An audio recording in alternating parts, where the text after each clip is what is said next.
Assalamualaikum warahmatullahi wabarakatuh.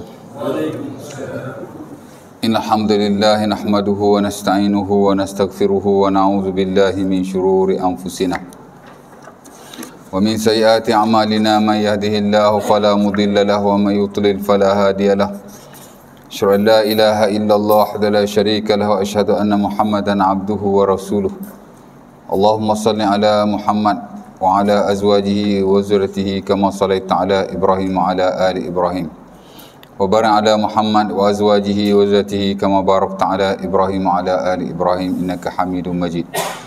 Rabbi shrah li sadri wa yassir li amri wa hlul 'uqdatam min lisani yafqahu qawli, amma ba'd. Syukur alhamdulillah pada malam ini sekali lagi dapat sama-sama kita berjumpa di suara kita untuk kita sambung pengajian kita daripada Fiqhul Ibadah, Kitabu As-Salah, ya, the book of prayer, di mana kita telah masuk dalam bab Sunanul Aqwal, ya, sunah-sunah perkataan. Di mana pada sesi yang lalu kita dah masuk, saya ingat last hari itu tambahan pada doa duduk kot, betul tak? Anda ada tengok video tu, anda tengok tajuk je, anda tak tengok last. Biasa video anda ni, anda akan tengok ujung tu, sebab biasa anda akan sebut tajuk yang akan kita belajar the next session. Tapi tadi tak ada. Tapi pusing tak habis lagi. Anak dah habis. Naik jabatan jam. Aduh mak.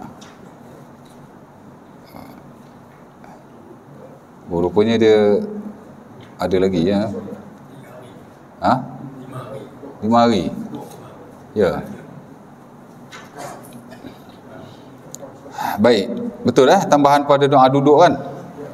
Meja selalu tanda tu. Mana meja?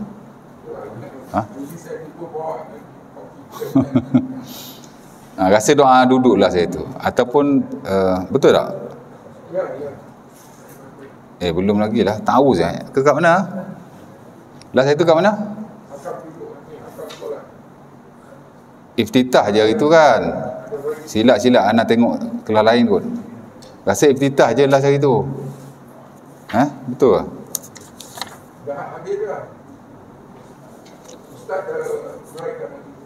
Ya, habis dah. Sunanul Aqwal habis. Habis ya? Confirm Ana rasa tak habis lagi tu rasanya. Rasa habis. Habis kot rasanya. Okey, tak apa.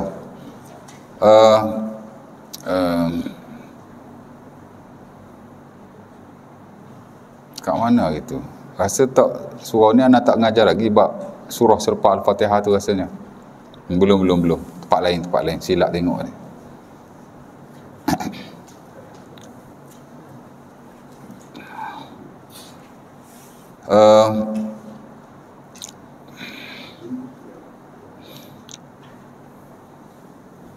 Anak kebiasaannya sebelum nak kuliah kan, anak ulang kaji dulu, kurang jam setengah 2 jam. Biasa lepas asar kan, balik semai asar tu anak akan buka buku, tengok kat mana anak nak ngajar, anak akan ulang kaji lah. Tapi hari ni tak dan. Daripada pukul 12 tengah hari tadi, last 6.30 tadi, anak repair rumah, panggil tukang main, repair bumbung apa semua, cat lagi. Tak berhenti semayang aja. Tu pun tak pergi surau, semayang kat rumah je. Dia yang buat kerja dia lah seorang kan, tapi anak bantulah, angkat tangga lah, basuh tu basuh ni kan. Memang tak dan lagi ni. Tapi anak rasa kat sini isu iftitah rasanya. Tak silap anak lah. Sebab surah selepas Fatihah, Jihad dan Isra, anak rasa anak tak bincang lagi surau ni. Baik. Pertama, Sunanul Aqwal merujuk kepada perkara yang digalakkan, aka disunahkan untuk kita melakukannya tak kala kita semayang. Dari sudut bacaan. Perkataan masuk dari sudut bacaan. Di mana keseluruhan bacaan kita dalam semayang, most of all lah, mesti tertakluk atau terikat kepada apa yang maksur daripada Rasulullah SAW. Apa yang diriwayatkan baginda membacanya, itulah kita baca. Melainkan dalam konteks doa saja dibenarkan untuk kita baca lebih dalam setengah-setengah keadaan atau setengah-setengah tempat lah. Ya, doa dia ada sikit kelonggaran dalam bab tu, walaupun ia melibatkan ijtihad. Ulama dah ni pun dia tidak sepakat. Tapi sebahagian besar daripada mereka ada memberi kelonggaran dalam bab doa. Tapi yang lain-lain dia mesti tingkat lah ya. Baik, pertama ialah iftitah. Iftitah ni ialah bacaan tak kala kita masuk kepada semayang. Dan Rasulullah SAW sembahyang fardu baik, sembahyang sunnah baik, memang baginda membacanya dengan berbagai versi lah. Kerana baginda sembahyang 23 years. Balik dari Gua Hira, Nabi terus sembahyang. Cuma sembahyang yang orang kata taklah seperti 5 waktu, sebab 5 waktu Isra' dan Mi'raj tahun ke-11 kenabian. Selama 11 tahun Nabi sembahyang, dikatakan 2 rakaat siang, 2 rakaat malam minimum. Ya. Dan dikatakan yang wajib hanya malam sahaja. Tapi sembahyang telah berlaku. Dan hukum akal sembahyang 23 years memang gradually lah, daripada sikit demi sedikit. Ala kulli hal, Nabi memang baca iftitah. Ya. Dan ada banyak versi-versi iftitah Rasulullah SAW. Ya. Dalam buku-buku ringkas mazhab, memang mereka memilih iftitah yang the best bagi mereka lah, ya, menurut pandangan dan perspektif mereka. Hak ni lebih baik ataupun hak ni tengoklah dia punya kajian tu macam mana. Biasa dia pilih yang tu, ya. Dan setiap mazhab memang ada iftitah pilihan mereka sendiri, ya, sebab dia tahu ramai orang belajar yang asas saja, jadi dia pilih satu.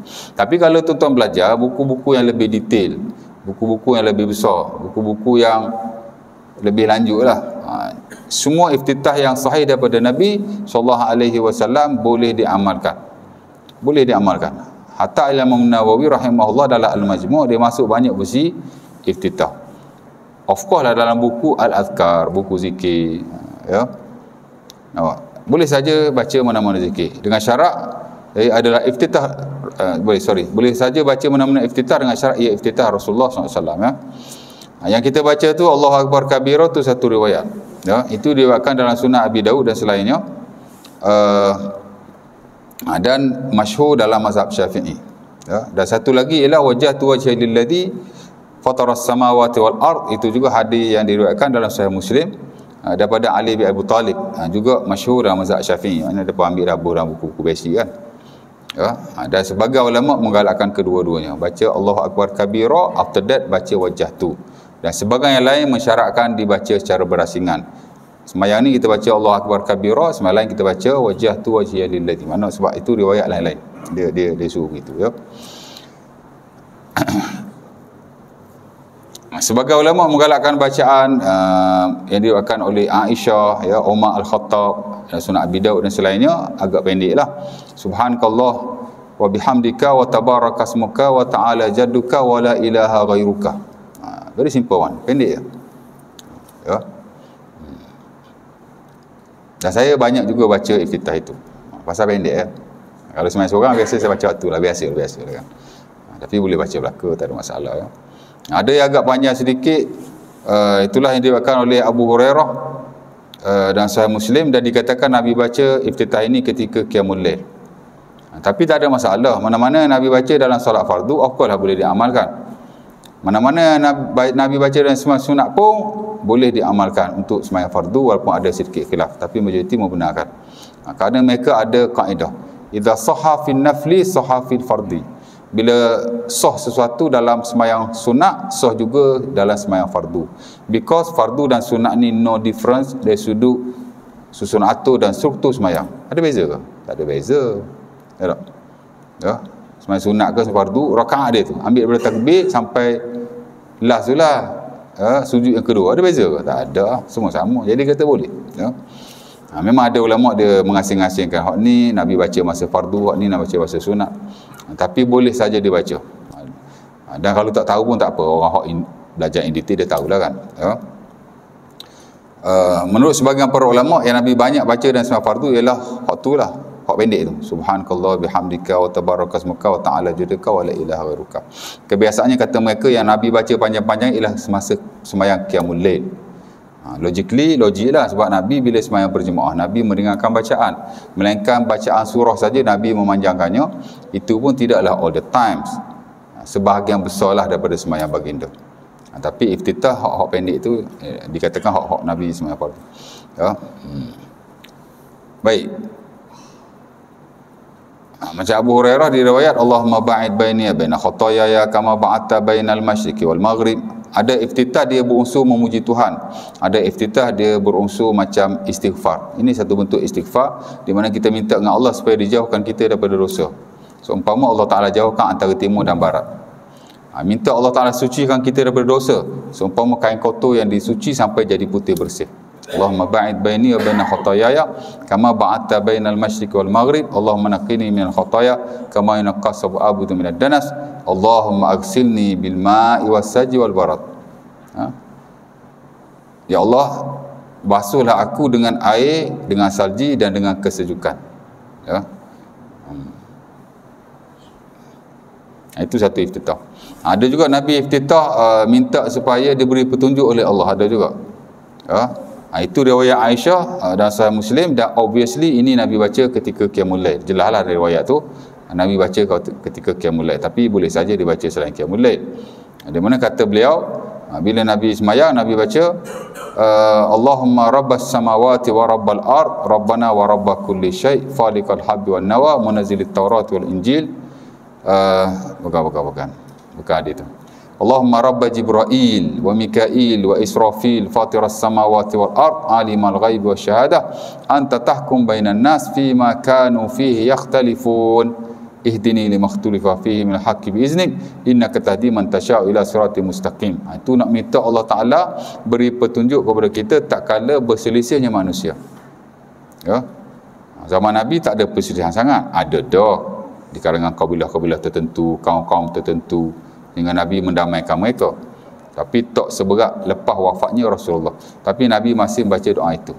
Wahai Tuhan Jibril, Tuhan Mikail, Tuhan Israfil, Allahumma ya Rabb Jibril wa Mikail wa Israfil, fatiras samawati wal ard, yang telah memfitrahkan langit dan bumi, alimul ghaibi wasyahadah, maha mengetahui yang gaib lagi maha yang nyata.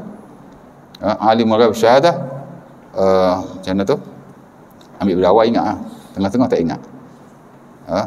Allahumma Rabb Jibril wa Mikail wa Israfil fatiras samawati wal ard alimul ghaibi wasyahadah anta tahkum bainan nas fima kanu fihi yakhtalifun. Anta tahkum bainan nas, kamulah yang menghukumkan di kalangan manusia, fima hum fihi yakhtalifun, dalam apa-apa yang mereka perselisihkan. Idni limakhtulifa fihi minal haq, bila petunjuk kepadaku tak kala berselisihnya manusia kepada kebenaran. Pasal kalau manusia berselisih bukan benar belaka, ada hak benar, ada hak tak benar. Kalau benar belaka pun ada hak lebih tepat daripada yang ada. Tak mungkin semua manusia tepat belaka, tak mungkin. Ada hak ni paling tepat sekali, hak lain kurang sikit mestilah. Jadi Nabi minta doa begitu, ya. Innaka tahdi man tasya' ila siratal mustaqim, kamulah yang memberi petunjuk kepada jalan yang benar. Ada banyak lagi lah, tuan-tuan boleh tengok sendirilah dalam buku zikir. Ingat satu baca satu, ingat dua baca dua, kalau ingat semua baca semua. Tapi sebaik-baiknya baca secara bersilih ganti. Walaupun ada sebagai ulama menggalakkan kita baca semua kalau kita hafal semuanya dalam sembahyang-sembahyang bersendirian dan sembahyang-sembahyang sunnah. Jangan mentang-mentang kita hafal semua jadi imam balun belaka. Ya tak? Ini kalau sembahyang seorang, ya. Tapi sebagian tidak menggalakkan begitu, kerana Nabi tidak pernah membaca secara keseluruhan begitu. Nabi baca dalam sembahyang ni begini, dalam sembahyang ni begini. Taratan yaqra'u bihaza wa taratan yaqra'u bihaza. Dan saya ingat itu yang terbaik, ya. Baik, itu iftitah, ya. Jadi saya ingat sepakat para ulama lah, setahu saya membaca iftitah adalah sunnah, ya. Sepakat ke? Tak sepakat. Majoriti, ya. Majoriti. Pasal apa majoriti? Mazhab Maliki tidak mensunahkan, ya. Tidak mensunahkan.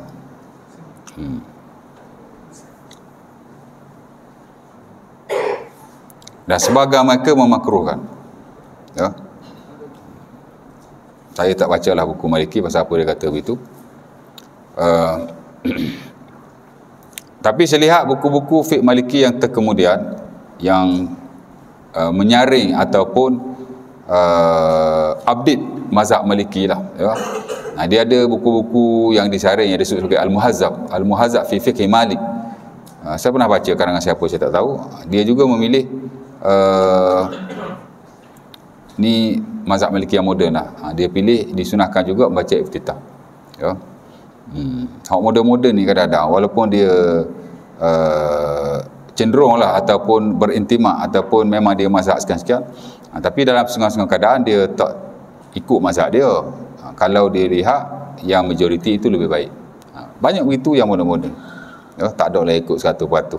Dan kira-kira ulama dulu pun begitu juga sebenarnya. Ya. Baik. Sama juga kita lihat dalam setengah-setengah yang memang majoriti kata sunnah lah, macam puasa 6 tu kan. Puasa 6 memang majoriti kata sunnah, tapi Malik dia kata tak sunnah. Dan sebagian memakruhkan. Kalau kita puasa 6, hari-hari yang memang digalakkan puasa seperti hari Senin, seperti hari Khamis, okey lah kan. Tapi kalau semata-mata niat untuk sembahyang puasa 6 tu, tapi kalau semata-mata niat untuk puasa 6 tu, kita makruh. Ya? Padahal hadis ada. Pasal mazhab Malik ni, Imam Malik sendirilah ya.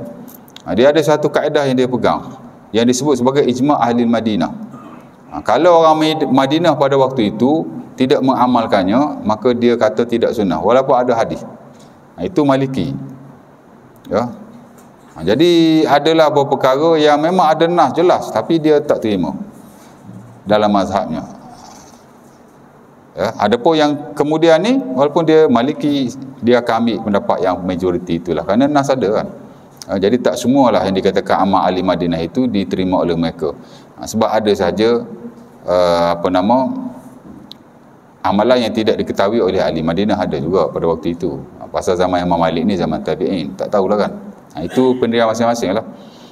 Dia sebenarnya secara umum lah ya, saya ada ajar juga usul fiqh di sebahagian surau. Macam pagi tadi saya di Tidai pun saya ajar usul fiqh juga. Saya baca buku Nur Harisuddin tu. Secara pukul rata lah, ataupun secara umum, ulama' ni dia tak banyak beza. Kaedah-kaedah core dia tu sama. Tapi ada beberapa perkara yang dia takkan sama. Contohnya Maliki kan, dia ada prinsip amal ahli Madinah. Kalau orang Madinah tak amal waktu itu, waktu Malik tu, maka dia tidak mengamalkannya. Ya? Sebab itu sebagian negara yang bermazhab Maliki lah contohnya, dia nak fatwa hak Maliki belaka. Dalam konteks hari ni tak sepatutnya, malah dikritik juga oleh ulama lain, macam ahli Jumaat kan dalam buku fatwa beliau.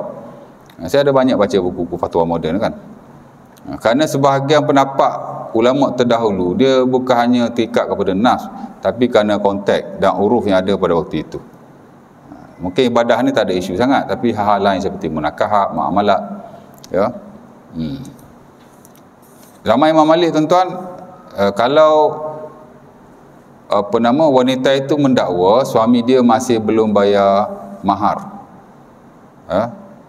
sebab mahar ni tak wajib dibayar ketika akad. Mahar wajib, ulama sepakat mahar ni wajib, tapi dia berkhilaf adakah ia mesti dibayar, diberikan kepada isteri semasa akad. Majoriti kata tak perlu, masuk mazhab Syafi'i.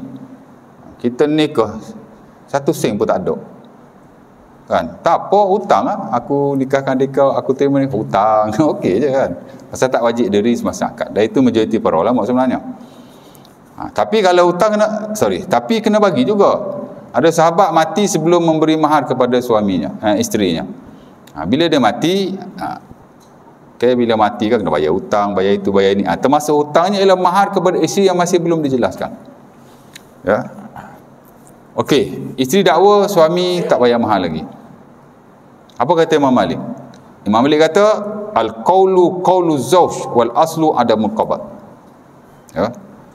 Kalau isteri itu dakwa suami tak bayar mahar lagi, mesti ikut cakap suami. Kerana asal-asal pembayaran itu dia dianggap telah diberikan oleh suami. Bukan begitulah cerita dia. Jadi ada setengah negara dia nak pakai hak tu. Jadi ahli Jumaat dia kata tak boleh lah. Kerana apa? Kerana menjadi kebiasaan orang-orang Hijaz pada zaman Imam Malik, mereka memberi mahar tak kala akad kahwin dengan isterinya. Dia kahwin malam tu terus dia bagi mahar. Jadi dia boleh guna pakailah fatwa tu. Imam Malik sesuai lah bagi fatwa tu. Tapi sekarang tak lagi. Sekarang ni banyak orang kahwin, dia tak bagi terus mahar pada isterinya.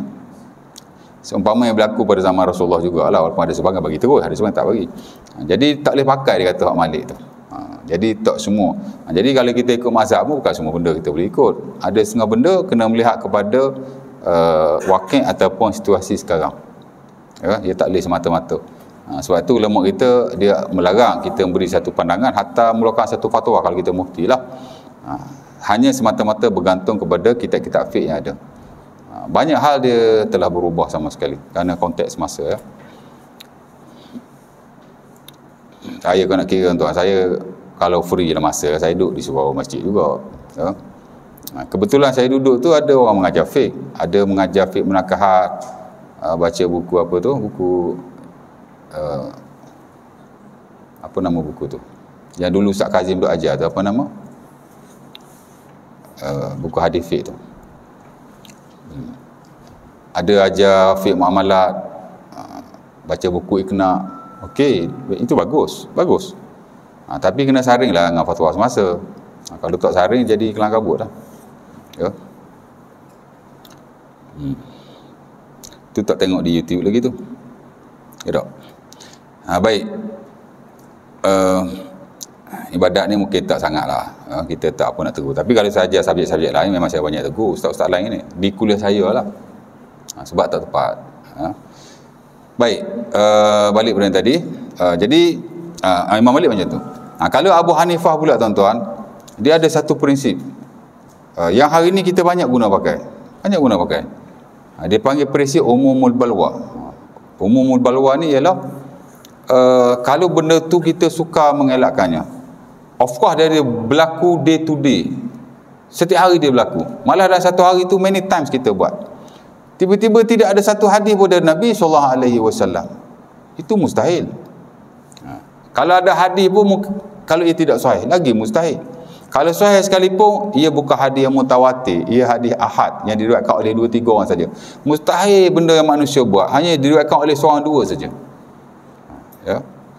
Awak kata hadis ni sahih tak sahih, dia tengok tak mutawatir, 2-3 orang je periwayat, dia tolak. Pasal benda ni berlaku setiap hari. Ya. Contoh saya bagi paling senang lah, macam menyentuh isteri dan menyentuh kemaluan kan, membatalkan wudu. Ya. Qardawi guna pakai bab tu, dia ambil prinsip umum balwa yang dipakai dalam mazhab Abu Hanifah. Qardawi dia banyak Syafi'i lah, tapi ada banyak isu ibadat baik, muamalat baik, dia fleksibel. Jadi umum balwa ni mana benda tu berlaku hari. Kita dalam satu hari berapa kali sentuh isteri?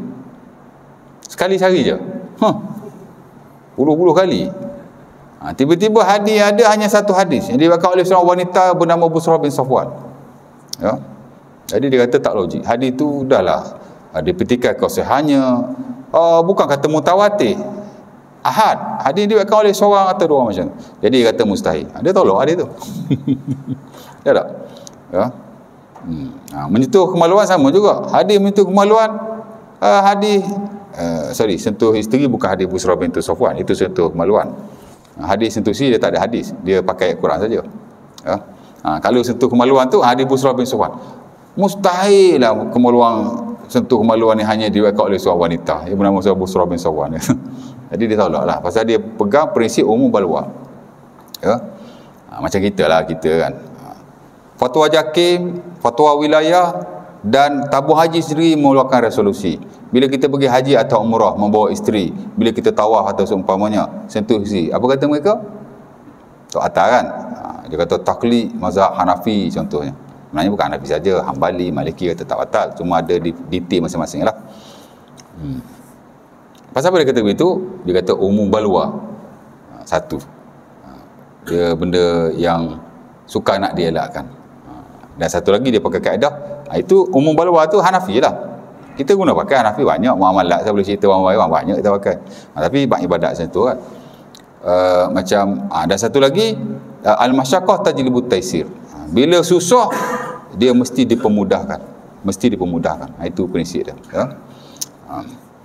Syafi'i dia ada kaedah dia juga, al-jam'u bainar ra'yi wal hadis. Dia menggabungkan antara akal dan hadis. Dia masing-masing ada kelebihan masing-masing. Ya. Dan secara overall walaupun dia sama, tapi ada satu dua benda dia takkan sama sampai bila-bila. Dan kalau kita very strict pada benda ni, betul-betul aku Syafi'i, 100% nak Syafi'i, dia tak boleh. Dia akan jadi menyusahkan. Dan memang orang tak buat begitu pun. Hari ni tak ada kita 100% tak ada kan. Ya.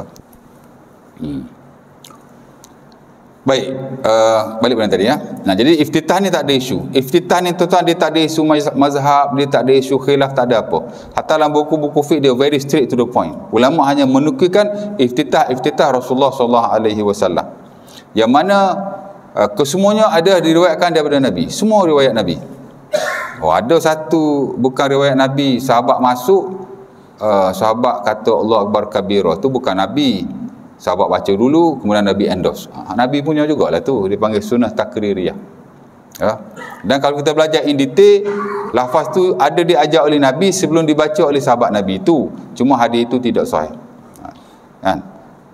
Tapi kalau Nabi tak ajar pun tak apa, sahabat buat, Nabi endorse. Kira Nabi punya jugalah, sunnah takririyah. Ya, sunnah endorsement. Nabi endorse benda tu, ya. Baik, jadi tuan-tuan bacalah mana iftitah. Kalau tuan-tuan boleh baca lebih, cubalah baca lebih lah, insyaAllah ta'ala, lebih banyak pahala kita. Okey, yang kedua ta'awuz. Ta'awuz ni dia unik sikit tuan, kerana sebenarnya tidak ada ta'awuz yang diriwayatkan daripada Rasulullah SAW secara marfu', ya. Nak kata Nabi baca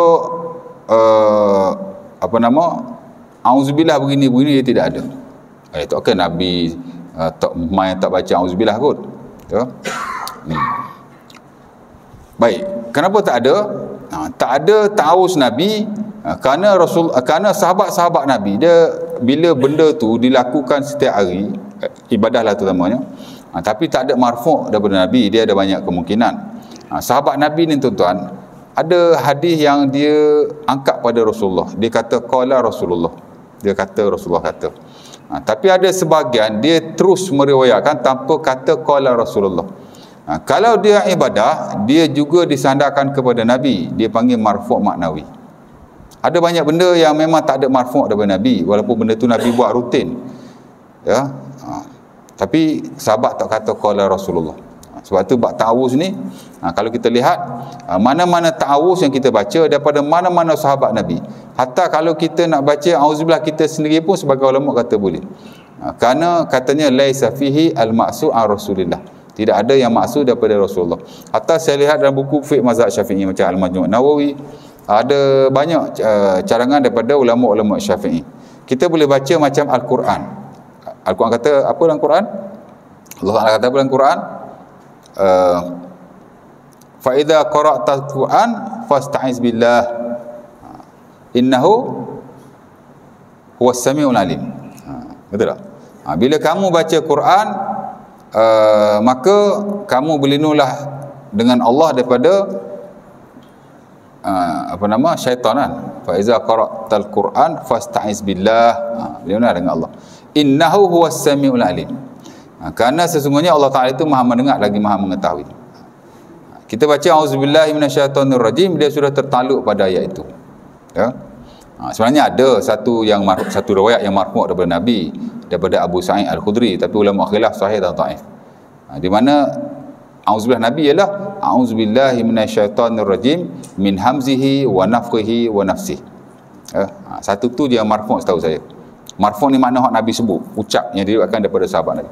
Hak lain-lain tu daripada sahabat-sahabat baginda, bahkan daripada Al-Quran direct. Allah Ta'ala kata iza qara'tal Quran fasta'iz billah innahu huwas samiul alim. Jadi kita baca tu lah.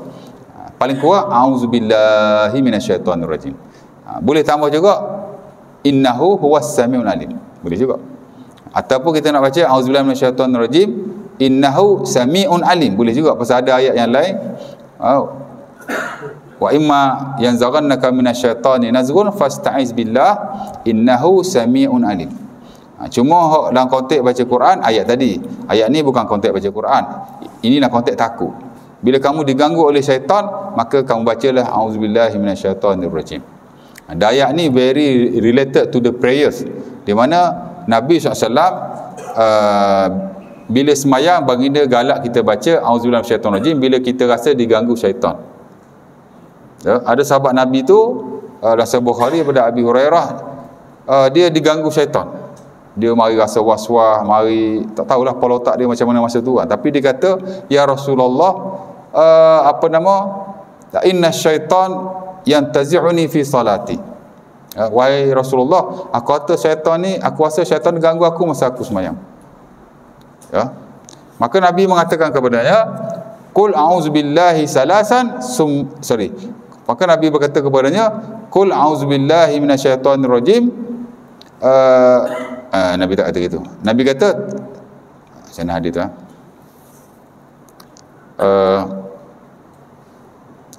dia kata, ya Rasulullah, inna syaitan yahulu baini wa baina salati. Faqala Nabi, ta'awadz billahi minasyaitonir rajim, summatful an yasarika salasan. Ya tahu, hai Rasulullah, syaitan ganggu aku dalam semaya aku. Tak tahulah dia ganggu macam mana kan. Ya. Kemudian Nabi kata, berlindunglah dengan Allah daripada syaitan yang direjam. Kemudian kamu ludahlah ke kiri kamu sebanyak 3 kali. Ya. Nah, jadi Nabi ni sebenarnya menganjurkan apa yang disebut oleh Allah dalam ayat tadi lah. Surah apa tu saya pun tak ingat. Ini masalah bila tak ulang kaji. Saya tak akan ingat nombor ayat, saya tak ingat. Ya. Ayat tu kadang saya ingat tapi nombor. Baik. Wa imma yanzaghannaka minasyaitonir nazghun. Bila syaitan ganggu kamu dengan satu gangguan, maka minta berlindung kepada Allah. Jadi Nabi ajar dia. Baca auzubillahi minasyaitonir rajim. Mana berlindung pada Allah. Kemudian ludah ke kirimu sebanyak 3 kali. Pernah buat? Oh, tak pernah buat. Sunnah Nabi ni. Buatlah sekali. Takkan you all semayang khusyuk panjang. Sudah. Lepas ni semayang berjemaah pakat ludah belah kiri belakang. Ya. Semayang seorang, no doubt. Memang kita boleh buat lah semayang kat rumah kan. Semayang sunat apa gitu ni. Mari tak khusyuk. Syaitan belakang aku tak khusyuk. Syaitan tuan. Ya. Pasal banyak waktu kita khusyuk, tiba-tiba malam tu kita tak khusyuk, boleh jadi setan. Tapi kalau asal semayang je tak khusyuk, asal semayang tak khusyuk, asal khusyuk tak semayang, takut kita setan tu. Sorry agak gurau ya. Tapi tak kisahlah kan. Jadi kalau kita rasa diganggu, rasa tak tahulah, saya pun tapi saya ada buat one surat. Ni lama dah tak buat. Saya memang auzubillahi minasyaitonir rajim, kemudian ludah 3 kali. Yang ludah betul. Bukan gitu. Kata Imam An-Nawawi rahimahullah, yanfukhu min haitsu la yukhriju riqahu. Dia keluarkan dia tiuplah, dia tiup. Dengan cara tidak mengeluarkan air liurnya, kahaknya. Jangan keluar air liur pula. Gitu je. Isyarat. Macam tuan-tuan pergi buat haji lah. Mentang-mentang suruh lepas setan, dia lepas habis dengan selipang dengan payung, habis duduk dalam tu. Isyarat saja ya. Jadi auzubillahi minasyaitonir rajim. Macam tu. Kalau sembahyang bersiang di rumah lah. Habis tu kalau berjemaah, saya kadang-kadang tak khusyuk juga berjemaah. Sampai kalau imam silap, saya pun ikut imam juga. Habis tu berjemaah boleh buat tak? Berjemaah ni ada 2 pendapat ulama lah ya. Pertama ialah kita hanya membaca auzubillah saja. Ya. Sekurang-kurang sekali, dan boleh more than one time. Pasal Nabi tak sebut berapa kali. Boleh saja lebih kalau kita masih rasa diganggu, boleh saja. Tapi sekurang-kurang sekali lah. Ludah. Bukan ludah. Hembus. Hembus ada sebagian ulama kata baca auzubillah saja tidak hembus. Tapi sebagian yang lain kata hembus juga. Tapi jangan sampai kawan di sebelah terganggu ya. Maknanya kita ni gitu ya. Jangan apa hal member aku buat gitu ni, nanya kan. Tapi ada khilaf di situ. Saya jemaah tak pernah buat lah. Tapi kalau seorang, saya adalah buat sekali-sekala before this ya. Boleh ya. Sunnah Nabi tu. Lepas tu jangan takut sangat. Nak semayang ni macam-macam bacaan dia baca, macam-macam zikir dia baca. Takut sangat ganggu syaitan masa semayang. Biarlah dia ganggu, kita boleh buat sunnah Nabi. Ya. Ya tak? Ya. Okey, jadi boleh saja. Ada sebagai ulama hatta dalam mazhab Syafi'i menggalakkan Allahumma inni a'udzubika. Ada Allahumma, ada juga Allahumma inni a'udzubika minasyaitonir rajim. Boleh juga. Apa-apa lafaz lah. Kalau kita tahu bahasa Arab, kita nak baca apa-apa lafaz yang merujuk kepada auzubillahi minasyaitonir rajim, boleh saja. Saya lihat majoriti ulama berpendapat dalam bab isti'azah ni dia tidak la yata'ayyanu ala lafzin wahid. Dia tidak tertentu kepada satu lafaz sahaja. Ya, ta'awuz ni dia agak open, dia tak macam iftitah ni. Kita tak boleh iftitah kita sendiri ya, tak boleh. Ataupun nak ambil iftitah ya, tok guru mana apa tak boleh, iftitah Rasulullah lah kan. Tapi auzubillah, asalkan ia minta berlindung daripada Allah, walaupun dia tidak maksud daripada Nabi. Kerana yang maksud daripada Nabi pun tidak ada. Kalau ada pun saya sebut tadi lah, antara sahih tidak sahih dah seumpama. Dia macam kunut lah tuan-tuan, kunut-kunut kan. Kita takut sangat nak baca kunut lain pada lafaz yang kita baca. Saya pun heran. Dalam mazhab Syafi'i tuan-tuan, yang paling standard, la yata'ayyanu lafzul kunut. Nawawi dah ajar, tidak tertentu dengan lafaz kunut, yakni apa yang dibaca Allahumma hdini fi ma hadait, tak tentu yang itu. Atau lafaz tu pun bukan kunut subuh, tu kunut witir. Kunut subuh tak ada riwayat. Ya. Saya kalau subuh tuan-tuan, saya baca je kunut. Hak lain-lain sekadar kunut. Tapi saya tak ada imam subuh tempat lain lagi lah. Ni imam subuh di tempat saya dulu masa saya duduk di Pasar 4-5 tahun lepas. Ni saya duduk sini 2-3 tahun di tempat saya duduk sekarang ni. Saya tak ada imam lagi lah kan. Tapi kalau di tempat saya dulu memang saya pasal kunut ni very open. Boleh baca mana-mana. Doa banyak dalam Quran, banyaklah hadis Nabi doa. Hatta kalau awak tahu bahasa Arab, saya tahu bahasa Arab, saya boleh doa sendiri. Itu dibenarkan. Malah dalam setengah hadis digalakkan. Tak tertentu kepada Allahumma hdini semata-mata untuk kunut subuh lah. Tapi kalau tuan-tuan kunut witir, sebaik-baiknya baca yang itu, sebaik-baiknya, kerana itu yang diriwayatkan daripada Rasulullah SAW yang diajar kepada sahabatnya. Tapi tidak bermaksud kita tak boleh baca yang lain ya. Baik, ta'awuz ya, selesai insyaAllah 5 minit lagi. Sofa ada nak tanya tak?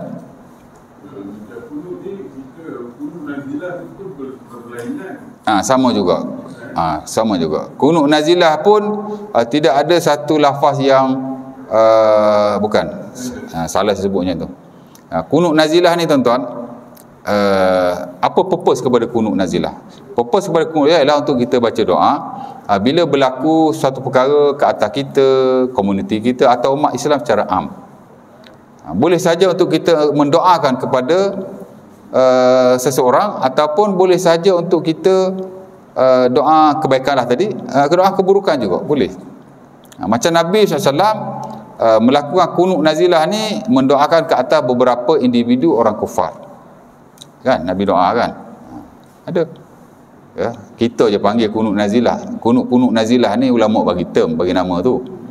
Bila berlaku apa-apa, idza nazala bil muslimina nazilatun qanata biha ya, ataupun qanatalah. Buku fiqh sebut begitu. Bila berlaku satu perkara ya ke atas orang Islam, maka kunutlah untuk itu. Jadi ada apa-apa peristiwa besar, kita boleh kunutlah ya. Kan. Dan lafaz kunut ni tengok kepada purpose kita kunutlah. Kita kunut untuk apa? Untuk Palestin. Doa untuk Palestin je lah. Jangan ada baca doa sana doa sini tak apa-apa kan. Boleh saja. Tapi purpose kita kunut untuk apa? Macam Nabi, doa kunut Nabi very simple. Nabi kunut untuk siapa? Doakan 4 individu orang kufar. Nabi doa kunut baca 4 orang tu je lah. Ya tak? Nabi tak baca Allahumma hdini fiman hadait wa afini. Kita nak doa kunut nazilah tu baguslah, saya setujulah. Ia pun anjuran ni. Tapi doa kunut tak perlu Allahumma hdini fima hadai wa afini fima afai wa ta. Dibaca kunut subuh pula. Ujung tu baru doa Allahumma suril Islam. Allahu akbar. Allahumma suril Islam wal muslimin. Hatta doa kunut nazilah tak disyaratkan kita memuji Allah, selawat Nabi. Melainkan di ujung je digalakkan. Itu pun ada khilaf. Saya ada semayang di belakang imam, dia tak baca selawat. Ujung tu orang tanya. Saya kata selawat ni khilaf. Majoriti menggalakkan kerana teks tu. Teks selawat dalam kunut ni sebenarnya dia tak famous dalam kitab Sunan ya? Dan setahu saya hanya ada 2 riwayat saja. Jadi tak selawat pun okey. Tapi yang standard, of course dalam mazhab Syafi'i digalakkan selawat ya? Digalakkan selawat. Riwayat selawat dalam kunut ni Allahumma salli ala nabi, tu je. Cuma kalau mazhab Syafi'i, kunut yang digalakkan kita baca adalah apa yang kita baca kunut dalam kita punya tahiyat tu lah ya. Allahumma salli ala Muhammad wa ala Muhammad kama sallaita ala Ibrahim wa ala Ibrahim. Kalau tuan-tuan tengok yang standard mazhab Syafi'i, digalakkan kunut apa selawat yang tu. Tapi apa purpose kita kunut? Straight away kepada perkara tu, dan tak perlu melama-lamakan doa. Bila dah tuan-tuan doa Allahumma hdini, baru nak doa hak tu panjang pula hak tu kan? Jadi tak menepatilah. Saya tak buat lagi, tapi kalau saya jadi imam, saya baca kunut nazilah, saya akan straight away baca kunut berkenaan. Tapi tidak salah, saya tak kata salah. Ya. Okey. Jadi istiazah. Haji tanya dia, terjawab tak? Jadi lafaz tu, kalau kita lihat dalam kunut nazilah Nabi ni, Nabi doa keburukan atau kejahatan, bukan kejahatan. Mana Nabi la'an lah, Nabi doa laknat lah kata mereka. Allahumma la'an, gini-gini macam itulah cerita dia. Ya. Nampak? Dia tak ada satu lafaz tertentu, tak ada. Boleh saja kita baca apa. Melihat kepada purpose kita nak kunut nazilah itulah. Ya. Kemarau dah sebulan contohnya. Tak ada air. Kita nak kunut nazilah, boleh. Nazilah ni maksud benda buruk yang berlaku kepada kita. Maka boleh saja kita buat kunut nazilah. Ya. Apa lagi? Apa-apalah musibah ke apa yang menimpa, ya. Baik. Ada yang tanya apa lagi tak? Nak isyarat ni. Okey, last saya masuk surah selepas Al-Fatihah. Ada soalan tak? Ada nak tanya apa-apa? Ada kemuskilan? Ya. Okey. Paling ringkas subhanakallah wa bihamdika wa tabarakasmuka wa ta'ala jadduka wa la ilaha ghairuka. Dia lebih kurang aja kan. Allah akbar kabira, alhamdulillah katsira, subhanallah bukratan wa asila. Sampai lebih kurang. Dua ni antara yang terringkas lah. Sampai situ saja. Sampai situ dah kira iftitah. Allahu akbar. Ya. Saya kalau jadi imam, saya baca Allah akbar kabira, alhamdulillah katsira, subhanallah bukratan wa asila. That's it. Saya tak akan baca wajah tu baca. Ya. Kalau seorang saya bacalah, saya gabunglah kedua-duanya. Tapi kalau seorang saya baca yang tu satu je. Kalau saya nak baca wajah tu, saya baca wajah tu. Kalau nak baca Allah akbar kabira, Allah akbar kabira. Ada kalau tuan tengok saya sembahyang Allah akbar, tuan-tuan belum habis iftitah saya dah baca, saya baca pendek dah tu. Kadang-kadang subhanallah bihamdika wa tabarakasmuka wa ta'ala jadduka wa la ilaha illallah. Allahu akbar. Ya. Baik. Ada yang tanya lagi? Soalan tak ada? Isyarat kita ni 8.40. Okey, saya habiskan surah selepas Al-Fatihah. Ni pun tuan-tuan, setahu saya memang sepakat para ulama digalakkan kita membaca surah selepas Al-Fatihah. Mana ada pensyariatan itulah. Cuma ulama berbeza pendapat tentang kesunahannya bagaimana. Ya. Sebahagian daripada mereka mensunahkan hanya 2 rakaat terawal jika ia sembahyang yang sebagian para ulama menggalakkan hanya 2 rakaat yang terawal. Kalau subuh 2 rakaat, kalau maghrib 2 rakaat tak, 3 tak. Kalau asar 2 rakaat pertama, 2 rakaat kedua tidak, macam itulah. Tapi the first 2 rakaat. Dan itu adalah pendapat Al-Imam Syafi'i rahimahullah yang lama. Yang tuan-tuan dah amal ini, itu pendapat Imam Syafi'i yang lama. Sebagai ulama lagi mensunahkan ke semua rakaat sembahyang yang tuan-tuan sembahyang. Fardu baik, sunat baik. Sembahyang zuhur 4 rakaat kan? 4-4 baca surah. Dan itu sebenarnya pendapat Imam Syafi'i rahimahullah yang baru. Tapi ulama-ulama terkemudian ni dia saring-saring balik. Ya. Dilihat nas yang paling banyak diriwayatkan daripada Nabi ialah Nabi membaca hanya 2 rakaat terawal sahaja. Adapun yang Nabi baca ke semua rakaat itu once a while, sekali-sekala. Seumpama juga Nabi membaca jahar dalam sembahyang sir, zuhur dan asar. Nabi ada juga baca jahar waktu zuhur dan asar tau. Ya? Tapi kalau kita buat gitu, ya tak? Kita zuhur dan asar tak pernah jahar. Once a while boleh jahar. Ya? Sama juga dengan sembahyang jenazah. Tu bukan mazhab Syafi'i kot. Mazhab Syafi'i dah tu. Ya. Dia kalau benda tu ada dalil lah kebiasaannya yang sahih dan diangkat sebagai sunnah biasanya, ulama tak khilaf banyak bab ni. Ya. Cuma gitu. Jadi macam sembahyang jenazah kan.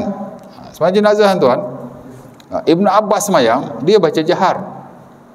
Lepas sembahyang orang tanya dia, pasal apa awak jahar? Dia kata li ta'lamu annaha sunnah. Aku nak ajarmu ni benda ni sunnah. Mana once while kita buat begitu, ia adalah sunnah Rasulullah SAW. Nabi ni dia tak rigid amalan tuan. Dia tak ada buat satu pattern, kalau begitu, kalau say all the time. Tak. Once while dia jahat. Kalau dia jahat all the time, tak. Once while dia sir. Adalah khilaf-khilaf di situ. Jadi boleh saja tuan. Hatta saya personally memang saya amalkan. Once a while saya akan baca surah keseluruhan rakaat. Tapi imam saya tak pernah buat lagi lah. Tapi kalau saya sembahyang bersendirian, kadang zuhur saya sembahyang 4-4 saya baca surah. Kan? Ya. Dan mudah-mudahan ia sunnah. Ya. Cuma apa? Ya. Kalau imam baca surah boleh. Maksudnya? Surah. Baca surah. 4-4 surah dia nak baca jahar. Boleh. Tapi bersedialah untuk difitnah orang lain.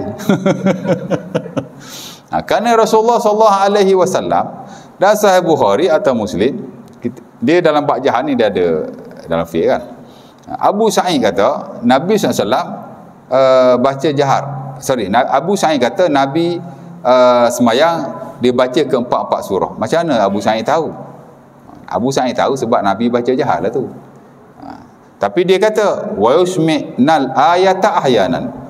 Kadang-kadang dia membaca surah supaya kami mendengarnya. Mana purpose Nabi baca tu nak bagi tahu yang 4 rakaat tu sunat baca. Bukanlah all the time tak sunat baca. Tapi ada riwayat lain Nabi baca 2 rakaat saja. Jadi ada riwayat Nabi baca 2 rakaat yang terawal, ada riwayat Nabi baca ke 4 rakaat. Dua-dua ni top sahih. Ada Sahih Bukhari, ada Sahih Muslim. Cuma ulama ni dia kaji hak mana Nabi buat rutin. Hak mana Nabi buat tidak rutin. Macam mana Nabi kata lah, sunnah baca 2 rakaat terawal saja, once a while baca ke 4 rakaat, jaizun, harus. Boleh lah. Cerita dia gitulah. Ada benda tuan kita nak buat dia jadi stuck kerana orang di belakang dia tidak memahami. Sebaik-baiknya jangan buat lah. Macam saya ajar dululah tuan. Sebagai sahabat Nabi, bila dia nak turun sujud, dia angkat takbir. Sujud dengan duduk antara dua sujud, dia angkat takbir Allah. Jadi yang tuan-tuan tengok Syiah duk buat tu, tak semestinya Syiah. Memanglah Syiah buat macam tu. Tapi yang buat macam tu belum tentu Syiah. Sebagai sahabat Nabi seperti Abi Musa al-Ash'ari, dia sujud dalam keadaan mengangkat takbir kepada Allah. Kita sujud, Allah Akbar, tidak kan? Turun sujud, okeylah. Bangun sujud, Allah Akbar. Nak turun sujud balik, Allah Akbar. Kalau kita tengok gitu, ini Syiah ni. Tidak sama sekali. Hatta Imam Ibn Hazm Al-Andalusi mengatakan bahawa mengangkat takbir ketika waktu itu adalah sunnah juga. Kerana ada riwayat ia dilakukan oleh para sahabat Nabi. Dan sahabat Nabi tuan-tuan dalam bab semayang lah terutamanya. Dia tidak mereka-reka ibadah. Mesti dia tengok daripada Nabi. Cuma isu dia marfu' atau tidak? Dia marfu' atau tidak? Marfu' ni dia tak sebut Nabi kata. Ya. Cerita dia begitulah. InsyaAllah ta'ala. Jadi baca surah sebab tak. Dan Nabi SAW memang dia bacalah semua fardu, dia baca surah. Surah yang paling panjang Nabi baca ialah semayang subuh. Subuh memang Nabi baca panjang-panjang tuan. Most of the times lah. Tapi once a while Nabi baca surah yang pendek. Apa surah yang Nabi baca semayang subuh? Nabi baca rakaat pertama Yasin, rakaat kedua Saffat. Ya. Dan Nabi baca surah-surah mufassal yang lain yang panjang-panjang within 80 to 100 ayat. Kadang-kadang Nabi baca dibahagi kepada 2 rakaat. Ya. Tapi nak cerita subuh memang Nabi baca panjang lah. Tuan-tuan baca subuh macam Nabi baca, cari naas lah. Ya tak? Tak apalah, asal kita baca. Okey, pendek sikit semai Isyak. Isyak pun Yasin bagi 2. Ya. Pendek lagi Zuhur. Pendek lagi Asar. Pendek lagi Maghrib.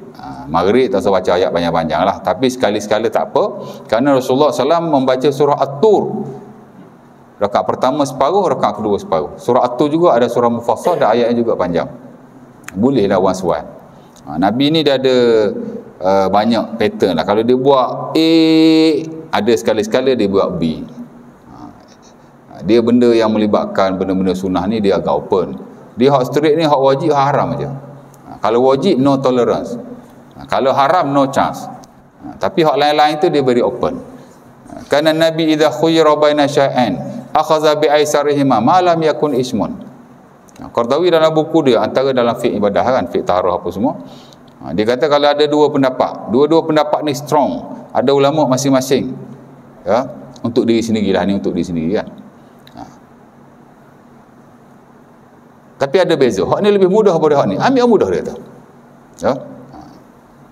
Kerana Nabi SAW jika diberi dua pilihan, baginda akan mengambil yang mudah selagi mana tidak berdosa. Benda sunat ni very open. Ya. Untuk diri kita sendiri. Pasal ibadah ni kita dengan Tuhan. Tak ada kena-mengena dengan orang lain. Ya. Cerita gitulah. Okey, ada soalan lagi? Dah isyak dah nak stop ni. Ya. Panjang pendek bacaan dalam rakaat. Okey. Okey. Nabi baca rakaat pertama lebih panjang. Ya, betul. Betul. Betul. Itu hadis Abu Sa'id dari Sahih Muslim, kata beliau yutawwil fil ula yuqassir fis saniyah. Nabi akan baca panjang pada rakaat pertama, kemudian Nabi akan baca pendek pada rakaat yang kedua. Maksudnya rakaat yang nombor 1 tu lebih panjanglah daripada rakaat yang kedua. Tapi kalau kita baca terbalik, rakaat kedua lebih panjang daripada rakaat pertama, sebagian ulama kata makruh, sebagian ulama kata tidak makruh, ia hanya khilaful aula, mana tidak afdal. Itu dari sudut tangkis surah. Itu songsang surah dia panggil. Songsang surah itu haram. Ya. Jika dalam satu solat. Silap tu. Songsang surah makruh jika dalam satu solat. Yang haram ialah songsang ayat. Itu tak betul tu. Songsang surah makruh dalam satu solat. Songsang ayat dalam satu surah, bukan songsang ayat, songsang kedudukan ayat dalam satu surah, dalam satu solat, itu haram. Ya. Maksudnya rakaat pertama baca amanar rasul, rakaat kedua baca Allahu la ilaha illa huwal hayyul qayyum. Itu tak dibenarkan. Haramlah di sisi majoriti, termasuk isnad mazhab Syafi'i, dan tak ada orang buat pun macam tu. Ulama amat tidak menggalakkan. Ya. Tangkis surah ni memang tak boleh lah dalam satu semayang. Ya. Sama jugalah kalau kita nak baca Quran dalam satu majlis, kita jangan baca awal dulu, at the end jangan baca ujung dulu, kita baca awal kemudian. Melainkan kalau dalam majlis yang berlainan, tu tak apa. Dikeskan di atas semayang, sebab memang dilarang begitu. Tapi kalau songsang surah tak apa. Macam Haji kata, rakaat pertama nak baca Allah, rakaat kedua nak baca A'udzu birabbil falaq atau A'udzu birabbin nas. Itu sebahagian kata makruh dan sebahagian lagi kata harus. Pasal apa begitu? Pasal most of the time Nabi SAW bila semayang, Nabi akan meraihkan susunan surah lah. Contoh Nabi baca dulu surah A'udzu birabbil nas rakaat pertama, rakaat kedua Nabi baca A'udzu birabbil falaq. Ya. Rakaat pertama Nabi baca Al-Baqarah contohnya, rakaat kedua Nabi baca Al-Imran. Nabi baca macam itulah ya. Tapi ada hadis yang sahih yang diriwayatkan oleh Huzaifah dalam Sahih Bukhari, Nabi baca Al-Imran, An-Nisa dulu baru Nabi baca Al-Imran. Setahu saya satu kes tu je. Ya. Nabi nak tunjuk bahawa tangkis surah adalah harus, boleh saja dalam satu sembahyang. Tapi sebaik-baiknya kita jangan dirutinkanlah. Nabi ni kadang dia buat A, tiba-tiba dia ada buat B. Dia nak tunjuk benda ni harus, boleh dilakukan. Tapi hak afdal memang macam tu. Nabi all the time dia kencing duduk aja. Tapi ada sekali-sekala Nabi kencing berdiri tanpa keuzuran. Kalau ada uzur tak ada masalah. Li bayanil jawaz, tu kaedah dia. Nabi nak tunjuk benda ni harus. Ya, sekali-sekala lah. Tapi kalau buat semua tak ada harus dah. Jadi makruh. Ataupun khilaf al-aula. Dan saya personally pun tuan-tuan, 2-3 bulan lepas saya semayang di surau Segambu kan. Saya dah mengajar situ. Dah lama dah, sangat 10 tahun dah saya mengajar situ. Dah masuk kitab yang kedua pun. Ada Tok Arab daripada mana? Daripada Iraq. Dia doktor duduk di kondo situ. Dia selalu ada masa dekat-dekat nak isyak dia datang, dia semayang tahiyat masjid di belakang apa gitu ini. Tapi jarang-jarang dah nampak sebab dia 6 bulan di sini, 6 bulan di sana. 6 bulan di sini, 6 bulan di sana. Ya. Saya baca hok belakang dulu, rakaat pertama. Saya tengok saya baca surah apa. Kemudian rakaat kedua saya baca surah hok depan lagi. Habis semayang saya nak masuk kereta, dia tegur saya. Dia kata, "Syekh, pasal apa awak semayang tadi awak baca rakaat pertama baca surah yang belakang, rakaat kedua baca surah yang depan?" Anak kata anak tersalah. Dia kata ini makruh, dia kata. Dia kata tak haram tapi makruh. Lain kali jangan buat begitu. Saya kata okey. Saya tahu je kan. Okey lah kan. Dia doktor, dia tegur saya, okey. Doktor yang Doktor perubatan dia bukan doktor falsafah ni, doktor perubatan. Mana orang Arab ni biasa walaupun dia doktor perubatan, dia tahu agama, dia belajar apa gitu ini, sekolah rendah apa semua dia. Okey je, boleh je. Tapi macam itulah cerita dia. Ya. Kalau baca Allah dalam rakaat pertama dan sama baca dalam Okey, repeat surah yang sama dalam rakaat yang berbeza. Sebagai ulama memakruhkan, sebagai ulama mengharuskan. Pasal apa dia kata makruh? Kerana tidak sabit Nabi melakukannya. Begitu dengan sahabat Rasulullah SAW. Mereka tak baca surah yang sama dalam satu semayang, dalam rakaat yang berbeza-beza. Tapi sebahagian mengatakan bahawa ia tidak makruh, ia adalah harus. Ia adalah harus. Ya. Kenapa dia kata harus?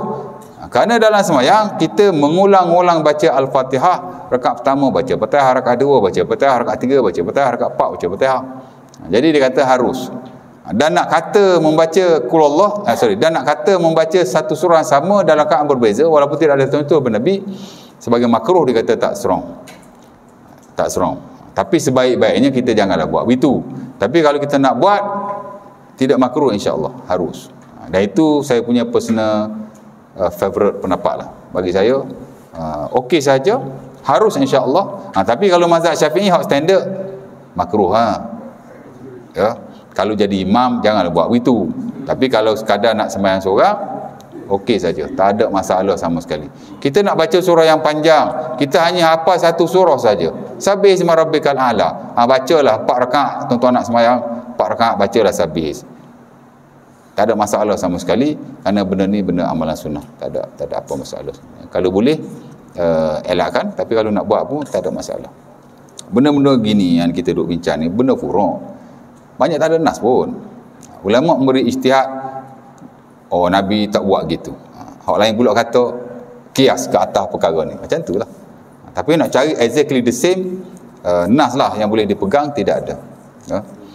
Jadi dalam hal ni dia amat terbuka sekali.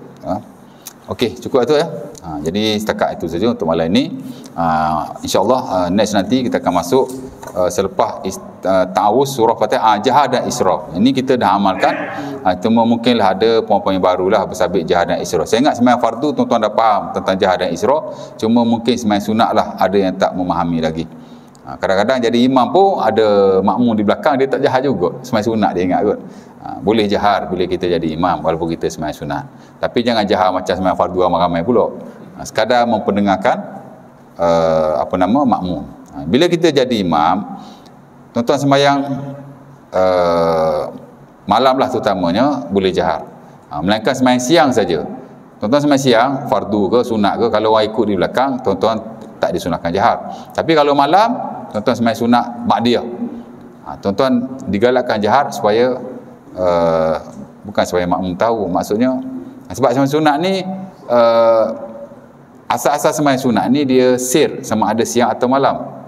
Tapi bila ada waktu-waktu tertentu dia boleh dijaharkan, tapi bukan jahar macam fardu ya. Dia panggil bainal jahri wal israr, antara jahar dan sir, mana tengah-tengah gitu. Jadi boleh saja kita menguatkan sedikit suara untuk makmum. Pasal sembahyang malam ni dia tak ada masalah waktu ya. Insya-Allah taala ya. Macam tuan-tuan sembahyang hajat lah. Tuan-tuan sembahyang hajat, saya pun nak heran, pasal apa sembahyang hajat baca sir? Tuan-tuan buat berjemaah, tapi sembahyang hajat baca sir. Tidak salah. Apa-apa sembahyang berjemaah di malam hari disunatkan jahar. Sebenarnya, tuan-tuan kalau sembahyang hajat, tuan-tuan baca jahar, tak salah langsung. Malah itu yang menepati kaedah fiqh yang ada. Sebab malam ni asal berjemaah saja, sembahyang sunat digalakkan kita baca jahar. Ya. Tapi pasal apa juga tak baca jahar? Sebab semua orang baca sir. Atau tuan baca jahar, esok pun berita datang. Sebenarnya isu sembahyang hajat ni dia sembahyang yang tidak digalakkan berjemaah. Standard mazhab Syafi'i sembahyang hajat sunnah bersendirian. Berjemaah tidak disunahkan. Dia termasuk sembahyang yang tidak disunahkan berjemaah. Dia disunahkan bersendirian. Awak ada hajat, ambil wudu, Allahu Akbar. Sembahyang pada Allah, minta pada Allah. Ya. Kalau buat berjemaah, baca jahar. Itu yang lebih menepati sebenarnya. Kalau kita bincang, dia lebih menepati sebenarnya. Dia apa-apa sembahyang bila malam ni, bila berjemaah, dia digalakkan jahar. Memang kena jahar. Tapi kalau sir pun tidak berdosa. Tak adalah saya kata sembahyang batal, tak. Cuma yang lebih menata fiqh. Of course lah fiqh mazhab Syafi'i dan majoriti para ulama. Ya. Kita baca secara jahar insya-Allah taala ya. Jadi hatta kalau tuan-tuan siang tadi tak sembahyang Zuhur, tidur, malam boleh ingat. Baca jahar bila sembahyang malam. Malam aja dia boleh jahar walaupun sembahyang bersendirian untuk 2 rakaat pertama lah.